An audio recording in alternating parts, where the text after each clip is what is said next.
कर्म का फल। मरने के बाद स्वर्ग के द्वार पर 4 व्यक्ति खड़े थे। इन 4 व्यक्तियों में पहला राजा था, दूसरा एक बिजनेसमैन था, तीसरा पंडित था और चौथा एक आम आदमी यानी कि मजदूर था। किसी को भी ये पता नहीं था कि कौन स्वर्ग के अंदर प्रवेश कर पाएगा और कौन वहीं से वापस लौटा दिया जाएगा। सब स्वर्ग का दरवाजा खुलने की राह देख रहे थे और आपस में बातें कर रहे थे। जैसे कि राजा को मरने से पहले से ही आदत थी, उसने अपनी बात सबसे पहले बताई। राजा ने कहा, मैं बहुत प्रख्यात राजा हूँ। मैंने धरती पर अपना बहुत नाम कमाया है, इसलिए पूरी संभावना है कि मैं ही स्वर्ग में जाऊंगा। फिर व्यापारी ने अपनी बात सामने रखी। वो बोला, मैंने धरती पर खूब धन कमाया और उस धन से मैंने सैकड़ों लोगों की मदद की, इसलिए मैं ही स्वर्ग का हकदार हूँ। अब बारी थी पंडित की, तो पंडित ने मुंह खोला और सबको ये कहा, चाहे तुम जो सोच लो, लेकिन ये बात तो तय है कि स्वर्ग के दरवाजे खुलेंगे तो मेरे लिए ही। सब जानते हैं कि पंडित दिन रात भगवान को याद करते हैं, इसलिए स्वाभाविक है कि स्वर्ग में पंडित का स्वागत किया जाए। जब सबने अपना अपना पक्ष रख दिया, तब सबकी नज़र उस मजदूर पर थी जो चुपचाप अपनी नज़रें नीचे झुकाए बिना कुछ बोले वहीं पर खड़ा रहा। स्वर्ग का दरवाज़ा खुला और वहां पर एक देवदूत आकर खड़ा हो गया। देवदूत के हाथों में एक पुस्तक थी जिसमें इन सभी के कर्मों के बारे में लिखा हुआ था।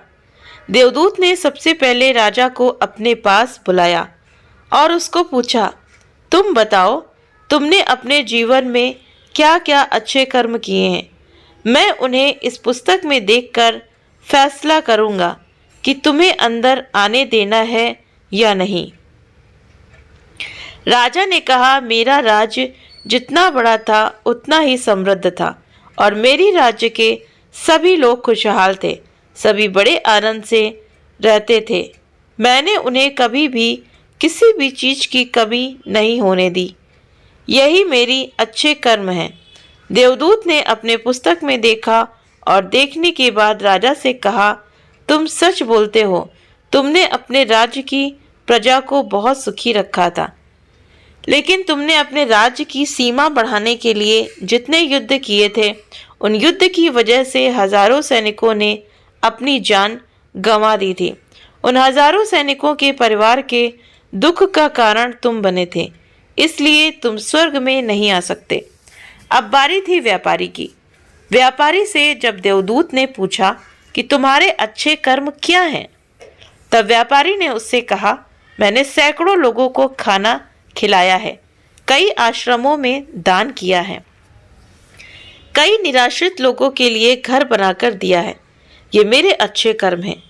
देवदूत ने फिर से अपने पुस्तक में ध्यान से देखा और देखने के बाद व्यापारी से कहा, तुम्हारा कहना भी ठीक है कि तुमने बहुत दान धर्म किया है, लेकिन ये दान धर्म तुमने जिन पैसों से किया है, उन पैसों को कमाने के लिए तुमने न जाने कितने झूठ बोले हैं, कितनी हेरा फेरियाँ की हैं और कितनी मिलावट की है, इसलिए तुम भी स्वर्ग में नहीं आ सकते। जब पंडित से यही सवाल किया गया तो पंडित ने बड़े ही आत्मविश्वास के साथ कहा, मैंने अनगिनत लोगों को ज्ञान दिया है, हजारों यज्ञ और पूजाएं की हैं और दिन रात भगवान का जाप किया है। ऐसा पंडित बोलता है। इससे अच्छे कर्म और क्या हो सकते हैं। देवदूत ने अपनी पुस्तक के अंदर झांक कर देखा और पंडित जी से कहा, आपने जितने भी लोगों को जो भी ज्ञान दिया है, उन बातों पर खुद कभी अमल नहीं किया।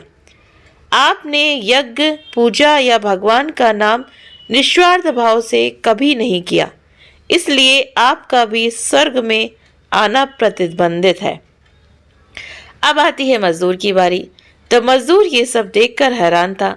वो अब तक जिन्हें महान समझता आ रहा था, उनकी व्याख्या स्वर्ग के दरवाजे पर आकर बदल गई थी। धरती पर जिन कामों को अच्छा समझा जाता है, उनका यहाँ पर कोई मूल्य नहीं था। यमदूत ने जब इस मजदूर को अपने पास बुलाया और इससे पहले कि वो उससे उसके अच्छे कर्मों के बारे में पूछता, तो मजदूर पहले ही बोल पड़ा, प्रभु मैं जानता हूँ कि मैं भी स्वर्ग में आने के लायक नहीं हूँ, लेकिन मैं फिर भी एक बार बाहर से ही स्वर्ग को झांक कर देखना चाहता हूँ। बस इससे ज़्यादा मेरी कोई इच्छा है ही नहीं, क्योंकि ऐसी इच्छा पालने के लिए मैंने जीवन में कुछ भी नहीं किया है। मैं पूरा दिन मेहनत करता और जो भी पैसे कमाता उन्हें अपने परिवार के पालन पोषण में खर्च कर देता, इसलिए दान धर्म के लिए कुछ बचता ही नहीं। लोगों की भला मैं क्या सेवा करता, क्योंकि काम के बाद जो थोड़ा सा समय मिलता उसको अपने ही बूढ़े माँ बाप की सेवा में बिता देता। और ये सब करने के बाद मैं कभी कभी मंदिर भी चला जाता और भगवान से जैसा भी मुझे दिया है उस जीवन के लिए धन्यवाद भगवान से कहता। देवदूत बोलते हैं, वो क्या करते हैं कि अपनी पुस्तक में बड़े ध्यान से देखते हैं और थोड़ी देर उसको देखते ही रहते हैं। और फिर उसने मजदूर से पूछा कि तुम याद करके बताओ, तुमने कभी तो कोई अच्छा काम किया होगा। मजदूर ने थोड़ी देर सोचने के बाद बोला, हाँ मुझे थोड़ा थोड़ा याद है। एक बार मैं बहुत भूखा था और मैं खाना ही खाने बैठा था कि एक बहुत ही कमज़ोर कुत्ता जो ठीक से चल भी नहीं पा रहा था, वो मेरे पास आ गया और मेरे खाने को देखने लगा। तब मैंने अपनी रोटी उसे खिला दी थी और उस दिन मैं खुद भूखा सोया था। मजदूर की बात सुनने के बाद देवदूत मुस्कुराया और मजदूर को बड़े सम्मान से स्वर्ग के अंदर लेकर वो गया। तो इस कहानी से हमें यही सीख मिलती है कि अच्छे कर्म लोभ मोह माया इन सब भाव में आकर नहीं किए जाते और ना ही उन्हें अच्छे कर्मों की श्रेणी में गिना जाता है। निस्वार्थ भाव से किया गया एक ही अच्छा कर्म भी आपके जीवन के सभी पाप होने की शक्ति रखता है। इसलिए जब भी मौका मिले निस्वार्थ भाव से और अच्छे मन से अच्छे कर्म किया करें। तो इस वजह से, क्योंकि भगवान की जिस तरह से पंडित कहते थे कि मैं तो रोज भगवान का भजन कीर्तन करता था, ज्ञान सुनाता था, तो फिर उनको स्वर्ग क्यों नहीं मिला? वो इसलिए क्योंकि उन्होंने निस्वार्थ भाव से भगवान का भजन नहीं किया। जैसे किसी ने कहा कि हमारे यहाँ कथा कर दो, हमारे यहाँ पूजा कर दो, तो वो जाते थे ना। तो अपनी श्रद्धा से तो जो लोग पंडित को देते हैं वो तो देते ही, लेकिन पंडित भी मुंह खोल कर मांगते हैं। तो ये हो गया, क्या हो गया? सौदा।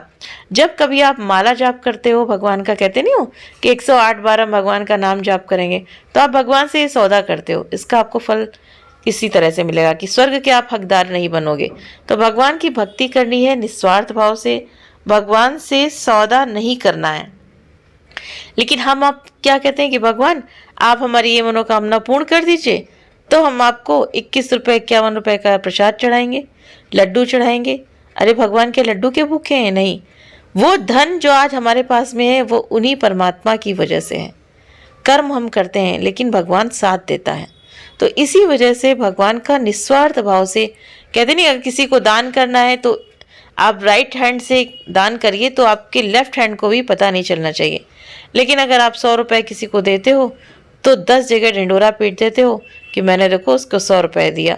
मंदिर में 1 बोरी आटा देते हो तो कहते हो कि देखो मैंने बोरा भर के आटा दिया भंडारे के लिए।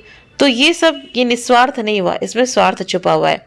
कहीं ना कहीं आपका नाम हो, आपकी लोग वाह वाह करें। तो इसीलिए ये जो पंडित थे और ये जो व्यापारी थे, ठीक है, इन सबको क्या स्वर्ग का हकदार है? ये नहीं है। तो अगर भगवान की भक्ति करनी है तो निस्वार्थ भाव से प्रेम भाव के सहित करें, ना कि सौदा करके। हम भगवान से सौदा करते हैं तो भगवान क्या सौदागर हैं क्या जो भगवान से हम सौदा करते हैं? इसीलिए भगवान की प्रार्थना निस्वार्थ भाव से हमें और आपको करनी चाहिए, जिसमें कोई स्वार्थ ना छिपा हो। तो उम्मीद करते हैं कि वीडियो आपको पसंद आया होगा, कहानी पसंद आई हो तो वीडियो को लाइक करना ना भूलें। चैनल पर पहली बार है तो सब्सक्राइब करना ना भूलें, और आप चैनल को सब्सक्राइब करके बेल आइकन को भी जरूर से जरूर प्रेस करें ताकि वीडियो की सभी नोटिफिकेशंस आपको सबसे पहले मिल सकें।